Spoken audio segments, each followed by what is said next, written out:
It was really designed to, as part of our exploration of using social media, and whether it had applications both in a business sense and for some other things we were looking at, like disaster preparedness.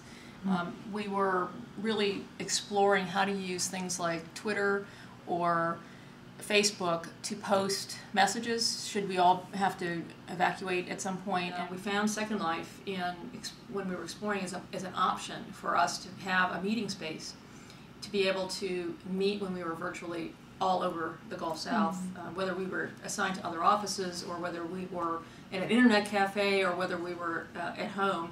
It would be a space that we could meet and actually have a good conversation, be able to catalog the things that we met about, and really explore training opportunities. We've talked about doing recruiting in Second Life. We also looked at providing CLE training in the space. But there's still some, I think we're still pushing the envelope as to what the bar will accept as accrediting us for CLE programs in Second Life. And we are very careful not to practice law in Second Life. We just use it for really internal meetings, for casual meetings, maybe for recruiting, and for, as I mentioned, just having an opportunity to have a space to meet and be able to virtually work anywhere.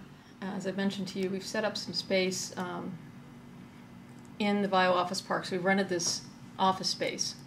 And what we've done is set up multiple viewing areas. We have 2 screens. One is specifically able to show PowerPoints via whiteboard. And so when we have people seated here, we can do demonstrations and so forth. And then we also have this a video space where we can show video, do training, and so forth. And I've got one loaded up here. You simply load a URL or upload it to YouTube or whatever you want, and it will then show you a demo of play the video. We have informal seating here where we can sit around and have a discussion.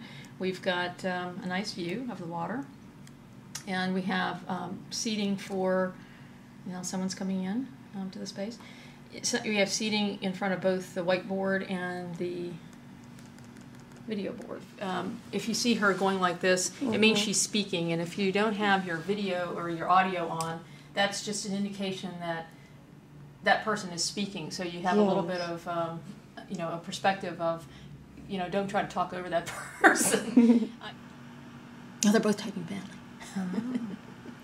So when their hands move, that's when you know that they're communicating. And you can not have your hands move. You are in control of all your gestures, and it just, we've chosen to do it that way just because that tells you that they are speaking at that moment if you don't have your voice activation.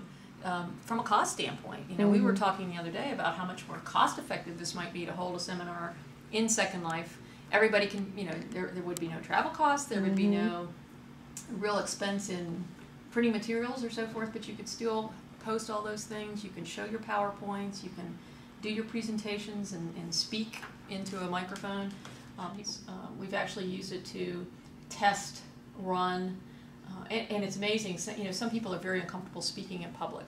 So if we use the space where their avatar is actually speaking and they're practicing their seminar and in their presentation, we can work through some issues saying, well, we would change this or we would do that. And it's amazing. They get much more comfortable because it's not really them practicing. They feel like they're not exposing themselves so much as far as their discomfort with maybe speaking in public. And practicing in here really helps them overcome some of those concerns.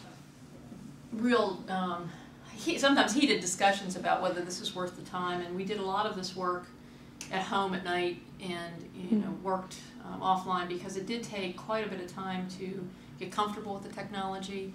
It took us a month or so just to figure out how to design the space and set up a productive work environment. I think the thing that took the longest time was setting up all of the video technology and the ability to show videos here. As I mentioned to you, we really didn't have the opportunity to use it from an evacuation standpoint last year, thank goodness, because we didn't have any hurricanes or anything. But now it's almost better because I think we're better positioned now to be more comfortable with it. But clearly there is a divide even within our own group. I mean, the younger people clearly are much more comfortable with this technology. The older generation and the lawyers who've been practicing for some time are just like, whoa, this is like beyond me. I'm still getting used to using email, and I'm not real comfortable with that. So